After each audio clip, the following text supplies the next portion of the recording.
que definitivamente deja muchas cosas para el análisis y lo vamos a hacer de inmediato con nuestro invitado esta noche en el programa, porque Fernando Tuesta, politólogo, analista, ex jefe de la OMPE, nos acompaña para poder analizar un poco esta situación, estas declaraciones y también, por supuesto, qué podría pasar con el canciller Béjar. ¿Cómo está, don Fernando? Buenas noches, bienvenido. ¿Qué tal, Alicia? Gracias por la invitación. Gracias a usted también por acompañarnos. A ver, ya que estamos en el tema Cerrón, definitivamente sus declaraciones, cuando habla, ¿no?, del compromiso del partido en la primera vuelta, en la campaña electoral, dejan más allá de lo que pueda hacer Pedro Castillo como presidente, si no considera que el partido lo va a hacer, así quiera Castillo o no. ¿Cómo lo ha analizado usted al escucharlo, además, después de salir, ¿no?, en los medios de comunicación a los que parecía un poco rehúso hacerlo, ¿no? Aparte de la tremenda vanidad que tiene Cerrón y gran dosis de fanfarronería, en realidad trata, por supuesto, de tener las más amplias posibilidades de influir sobre el gobierno. Él no tiene cargo público, no lo va a tener, es más, su situación en términos judiciales puede empeorar, y él aparece ciertamente, dado el silencio del presidente, como una suerte de alter ego, de vocero, pero que le crea problemas al gobierno. Así como el señor Béjar también le crea problemas al gobierno, el señor Cerrón lo que está haciendo en los últimos tiempos es darle compás a un gobierno de un presidente que aparece silencioso, muchas veces ausente, y le hacen perder además esa posición de liderazgo como presidente de la República. Pero esos son los límites, pues, que tiene Pedro Castillo y que tiene el gobierno. Nunca se ha visto, nunca, un gabinete que se presenta por primera vez al inicio del mandato con tantos problemas, sumamente débil, pero a su vez un gobierno que no se da cuenta de una situación realmente desventajosa. La otra posibilidad de lectura, claro, es que van a ir al supuesto choque.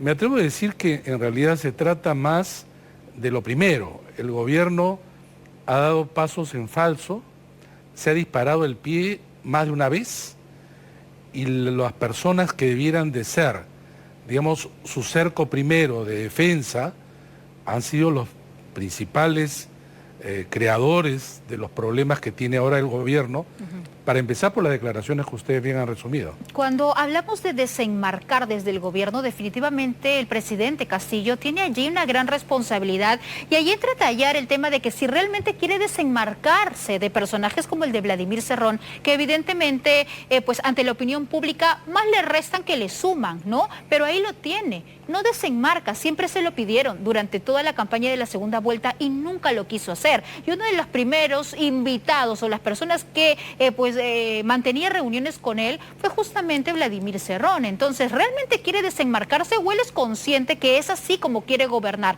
al lado de este personaje?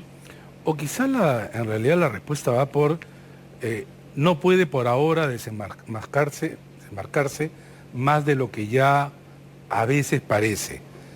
Porque, ¿qué puede hacer? En este momento, en realidad, romper con Vladimir Cerrón, digamos que esté en esa posición. Que romper con la gran mayoría de esa bancada que podría ser radicalmente opositora ya desde el lado izquierdo. Creo que una posición intermedia es aquella que nos muestra, por ejemplo, que él quiere formar su partido político a través de este grupo que ha comprado un kit para formar el partido del magisterio, ¿no? Y entonces sí adquirir niveles de autonomía mayores. Los seguidores o los más cercanos al presidente de la República son minoría en la bancada. Entonces, al frente, es decir, en la oposición y sobre todo en sectores radicales, no le interesa tanto que se desmarque de Vladimir Cerrón. No quieren a Castillo en general, marcado o desmarcado, ¿no? Entonces, claro, de un punto de vista del presidente de la República, que tiene a un partido que ha sido su vientre de alquiler, donde ni siquiera él es dirigente, romper ahora es casi una posibilidad nula. Y creo que cualquiera en su lugar tampoco lo haría. Es decir, se le exige, se le señala, pero creo que esta es una posibilidad, si esa fuera, no en el cortísimo plazo. O sea, no para de acá a la Castillo fue presentación suficiente, del por ejemplo, un respaldo que tuvo en su momento de la propia Verónica Mendoza, de Pedro Franklin, ¿no? Que le presenta efectivamente una izquierda, pero más moderada. Para él no coincide con ese planteamiento. Prefiere y se siente más confiado con Cerrón. Es que no creo que esté a favor efectivamente de los sectores de Nuevo Perú y Verónica Mendoza. De lo contrario hubieran quizá estado juntos en una alianza en la elección. Pero repito, esto no es salida para él, me refiero en este momento. En este momento me parece difícil. Él está atado, de alguna manera, a cómo se construye su propia candidatura. Él no tenía partido. Perú Libre le da esa posibilidad y por lo tanto ya establece vínculos de necesidad. Y esta es una forma de establecer también límites en esta relación. Pocas veces hemos visto a su vez a personajes que no teniendo cargo en el gobierno tienen influencia. Bueno, el caso extremo fue Vladimiro Montesinos en toda la década del 90, la señora Nadine Heredia en el gobierno de Ollantumala, y esperemos que no sea el caso de Vladimir Cerrón más de lo que ya vemos, ¿no? Pero evidentemente este es un personaje, Vladimir Cerrón, importante en este momento, pero también por la ausencia de liderazgo de Pedro Castillo. Ahora, ¿qué hacemos con el canciller Béjar, ¿no? Hemos en el programa detallado un poco las repercusiones y reacciones a sus declaraciones que pues han generado esta tormenta, no solamente creo yo fuera del gabinete ministerial, sino al interior del propio Ejecutivo. ¿Cree usted, Fernando, que el canciller acaba de censurarse él solo? En algún momento escribía que las renuncias o salida de los ministros van a ser por obra y gracia de ellos mismos, más que por acción del Congreso. Y este es un caso más que preclaro, ¿no? El canciller Béjar ha dado declaraciones a las que se suman las que ya tenía antes de asumir el cargo, que son, para empezar, desconcertantes, son falsas históricamente, por supuesto, inapropiadas e inoportunas, porque lo único que crea es un problema al gobierno. A 10 días del voto de confianza, ¿no? De la presentación del gabinete. Si Héctor Béjar es un político de los más antiguos del Perú, tiene pues medio siglo haciendo política, ¿cómo es posible que cometa, pues, vamos a ponerlo así, errores, ¿ya? de punto de vista de ellos, de esta naturaleza? Además, que Sendero Luminoso fue creado por la Marina. Bueno, hay montones de investigaciones y se conoce ya la historia de la construcción, desarrollo de Sendero Luminoso, y tener estas declaraciones son, repito, absolutamente improcedentes, pero sobre todo porque le hacen daño al gobierno y a la presentación del gabinete. Repito, nunca he visto un gabinete que llega para solicitar un voto de confianza, que ya solo el nombre, solicitar un voto de confianza con todo esto lo que se ha visto, es poco menos de una derrota adelantada, una más que va a tener el gobierno delante del Congreso. Yo como Alicia Reto no voy a defender tampoco el accionar de las Fuerzas Armadas en esta época de terror en nuestro país. No la voy a defender porque también hay muchos casos, ¿no?, de familias peruanas que fuimos víctimas de este abuso, pero eso no quita, no desenmarca, ¿no?, también el genocidio y el terror de Sendero Luminoso. Totalmente. Y de los grupos terroristas. Es que eso no Una cosa no tiene que ver con la otra, por más que todo se vivió en un mismo momento. Son cosas totalmente distintas, porque acá lo que se le cuestiona es señalar que, claro, esto se creó pues en la Marina, ¿no? Esto es totalmente absurdo, antihistórico, fuera de la realidad. Y por la CIA, ¿no? Totalmente, o sea, y efectivamente no está en cuestión acá la acción de la Marina en todo el periodo de violencia política y de terrorismo del Perú, ¿no? Que también se recalca en algunos artículos de la Comisión de la Verdad y Así Reconciliación. Ahora,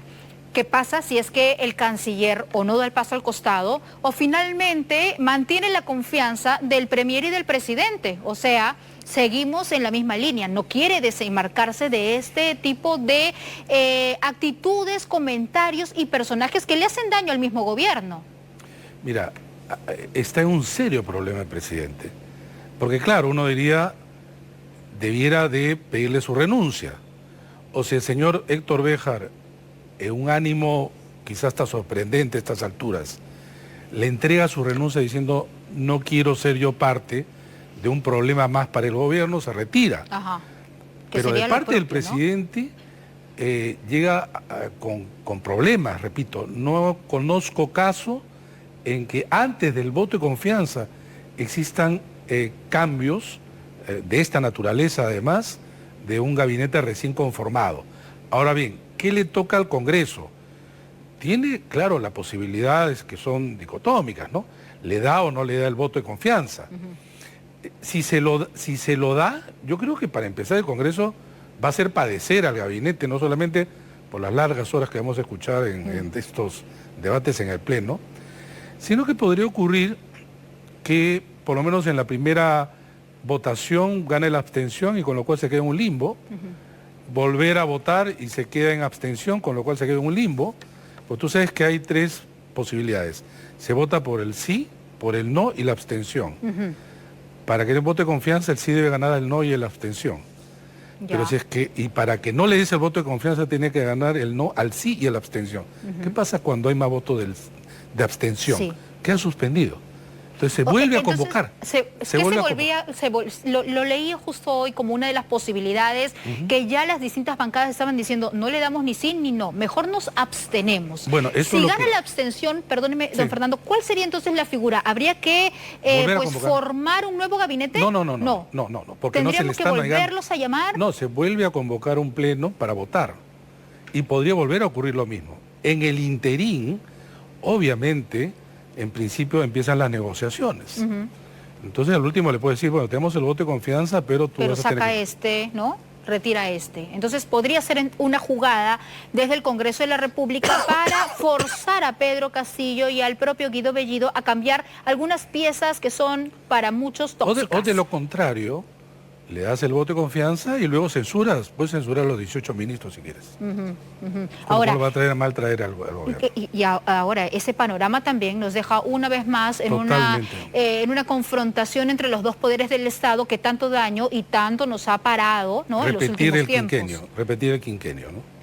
Ahora, hablemos de Guido Bellido, ¿no? Con distintas denuncias y comentarios que han salido en los últimos días. Y hay algo que me llama la atención. Guido Bellido considera que cuando hay cuestionamientos son chismes. Vladimir Cerrón dice que son inventos sus acusaciones en el Ministerio Público por el caso de los dinámicos del centro. Entonces, ambos de alguna manera intentan desviar o intentan que la opinión pública crea, ¿no?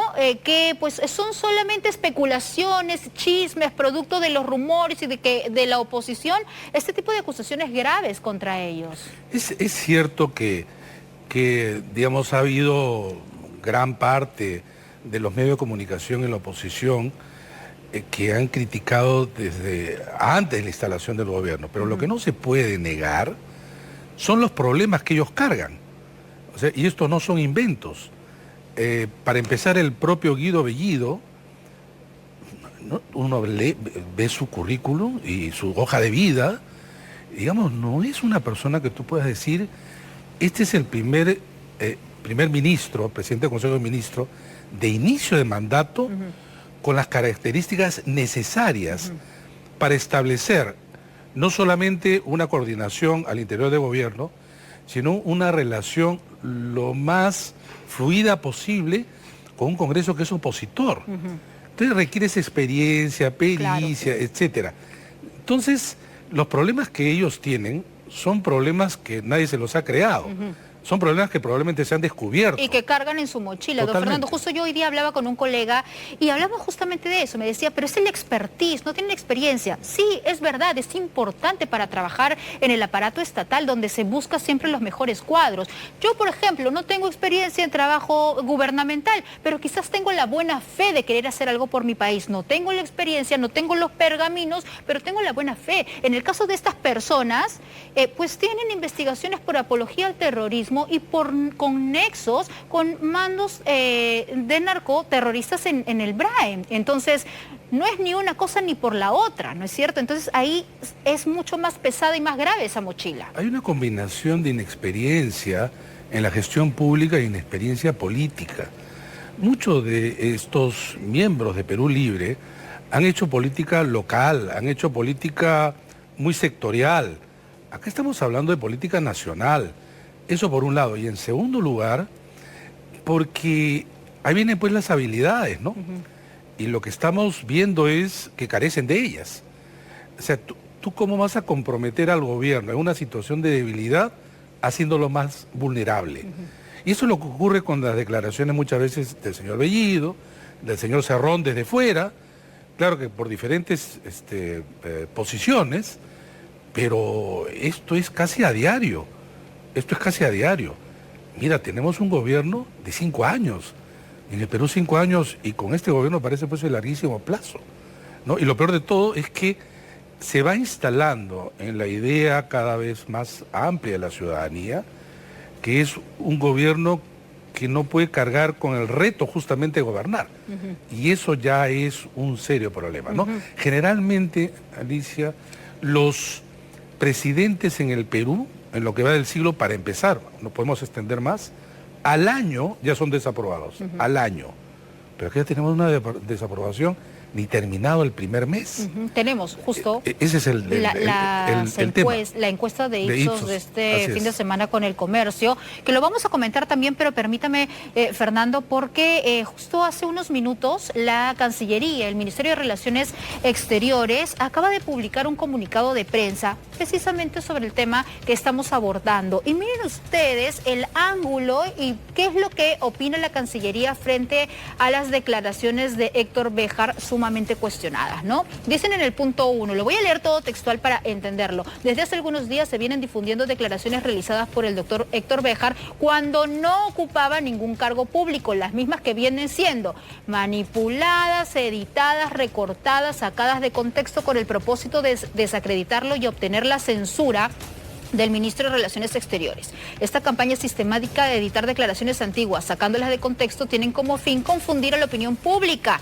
y presentar al canciller agraviando a las Fuerzas Armadas y a la Marina de Guerra, hecho que el ministro rechaza tajantemente y expresa su plena voluntad de trabajar con todas las instituciones en una agenda de política exterior en beneficio del país. El ministro de Relaciones Exteriores, en el ejercicio de sus convicciones democráticas, responderá en detalle y en el ámbito constitucional todas las interrogantes, cuestionarios y observaciones en el marco de la interpelación establecida en el Congreso de la República. Entonces, ¿no? A ver, ¿qué dice el final? Confirma que va a ser interpelado. Así o sea, es que, eso, que Renovación Popular, Fuerza Popular y Avanza País de todas maneras van a interpelarlo y siguen en la misma línea que comentábamos hace unos instantes, ¿no? Desacreditar, decir que mienten, que son chismes, que es una farsa las imputaciones de los cuales se les acusa. Bueno, uno expreso de sus propias palabras, ¿no? Y las declaraciones de él puede que hayan sido antes y no estos días, pero sacar fuera de contexto oraciones que por sí mismas ya tienen un valor, no creo que es el caso, ¿no? Claro, va a ser interpelado y por lo visto ya acepta la interpelación. Sí, acepta la interpelación. Pero, por ejemplo, él podría ser el primero luego de, digamos, en el escenario que se le dé el voto de confianza, él va a pasar primero por el tema de la interpelación y está tan extendido, digamos, la oposición a su cargo que la posibilidad de censura pues es alta. Y también acepta que se va a mantener en el cargo y que no es capaz de dar un paso al costado para el bien del gabinete, ¿no es cierto? Pero nuevamente, ¿no? Son ministros que tienen problemas, por no ya hablar de viceministros, que ya uno de ellos ha renunciado, otros altos funcionarios. Eso ocurre cuando, claro, tu fuente de quien te provee los recursos para los altos cargos de los funcionarios públicos es el propio partido, o básicamente alrededor del partido. Mira, desde Fujimori, los partidos no son ya la fuente que provee a los cuadros para gobernar. Hasta los 80 eso ocurría. Si no lo pudieron partidos más organizados, Perú Libre de ninguna manera, ¿no? Y por el contrario, le hacen un daño, y por otro quizás porque no se dan cuenta, o no quieren darse cuenta, o no tienen cable en tierra, pero la realidad los va a someter necesariamente a una confrontación del cual tienen todas las de perder. Hace un momento hablábamos de lo que piensa la ciudadanía, al menos los encuestados, y tenemos algunas de las cifras que hemos resaltado de esta última encuesta de Ipsos con el diario El Comercio. Vamos a ponerla en pantalla, si me acompañan por favor. Ahí lo tenemos. ¿Considera que el Congreso debe o no debe dar el voto de confianza al gabinete Bellido? 50% asegura que no deberían darle el voto de confianza, mientras un 42% que sí, ¿no? 8%, bueno, que no sabe. Tenemos una consulta más. ¿Qué debería hacer el presidente Castillo si renuncia el primer ministro Bellido o si se le niega la confianza? El 74% debería nombrar a un primer ministro que pueda convocar a un gabinete técnico de unidad nacional, 74%. 18% debería nombrar un primer ministro a otro dirigente del partido Perú Libre, ¿no? Y mantener la línea del gabinete. Y hay una consulta más que nos llamó mucho la atención de esta encuesta del fin de semana. ¿Cómo sabe? Guido Bellido está investigado por apología al terrorismo. ¿Cuál es su opinión al respecto? El 44% considera que es un simpatizante de las ideas de Sendero Luminoso y Movadef, el 23% que tuvo expresiones comprensivas hacia Sendero Luminoso y el 19% que no tiene ningún vínculo con Sendero Luminoso. 14% no sabe del tema, ¿no? Vamos a poner la ficha técnica también de la encuestadora Ipsos Perú. La muestra es de 1.203 personas en fecha de campo 12 y 13 de agosto. Margen de error más o menos 2.81% y un nivel de confianza del 95%. ¿Qué opina usted de estos resultados, Fernando? La mitad del país, poco más, ligeramente poco más, votó a favor de Pedro Castillo. Sin embargo, un porcentaje alto están dando estas respuestas contundentes. Quizá la respuesta que hace Ipsos en relación a un gabinete técnico de unidad nacional no sería una respuesta que uno podría señalar, al contrario. Se necesita un gabinete político, en todo caso, de unidad nacional. Los técnicos son de viceministros para abajo. En realidad los ministros son los encargados políticos del sector. De confianza. Eso no hay que olvidar. El tema es que los políticos que nos están colocando no responden o están respondiendo mal a las necesidades del momento. Ni los políticos ni los técnicos. Hemos visto nombramientos de cargos de funcionarios que también ya se están removiendo a los días. Sin duda. Y claro, cuando se habla de funcionarios de alta calidad, el mismo Cerrón luego critica, como lo hizo con Pedro Franque, ¿no?, en relación a estas características. Ahora bien, el tema, sin embargo, y esto es necesario, creo decirlo, también fortalece al otro lado de la oposición a los sectores más duros y radicales. Y el Congreso de la República, ya que estamos hablando también de algunos personajes con antecedentes, tenemos varios en las distintas bancadas, e incluso algunos presidiendo comisiones. Entonces acá no tenemos un buen panorama ni en un lado ni en el otro. Lo que ocurre es que tenemos el foco en realidad colocado básicamente en el Ejecutivo, y que está bien, pero no hay que olvidar que desde el Congreso, y el Congreso de los 5 años atrás, o los Congresos, fueron en realidad instituciones que bloquearon, hicieron políticas, porque han hecho de alguna manera a través de sus propuestas y proyectos de ley, muy populistas, mercantilistas, y que parece que no estamos en otro tan distinto. Y no sé si habremos aprendido la lección, porque en política bien dicen, ¿no?, que todo vale y los tejes y manejes debajo de la mesa, sobre todo cuando ahora la atención está en lo que hace, no hace Castillo. No quiere decir que nos estamos olvidando de lo que también están negociando allí en el Parlamento. Mira, uno lee el pliego interpelatorio a Héctor Béjar, algunas preguntas están bien hechas y otras son de vergüenza realmente. Y vamos a verlos el día de la presentación del gabinete. En realidad lo que se tiene que evaluar es la propuesta del plan que va a presentar el señor Bellido. Y vas a ver que gran parte, como ha ocurrido muchas veces, gran parte del debate va a ir por otro lado. Claro. Va a ir por otro lado. Y claro, muchas veces los congresistas quieren tener pues sus 5 minutos de fama para hablar en este evento de atención pública. Insulto, ¿no? de visibilidad alta, visibilidad pública, ¿no? Pero el escenario no pinta bien en general, lastimosamente. Lastimosamente para todos los peruanos, ¿no? En medio de una crisis económica sumamente dura, de una pandemia que no está controlada, de una tercera ola que ahí está sobre nosotros, y de políticos que no saben liderar y no saben ponerse de acuerdo. Así es. Lamentable este panorama del Bicentenario. Muchísimas gracias. Gracias a Fernando Tuesta por acompañarnos esta noche y analizar la coyuntura política. Nos vamos a la pausa, pero usted no se mueva porque al volver les voy a contar todos los detalles del pronunciamiento del líder.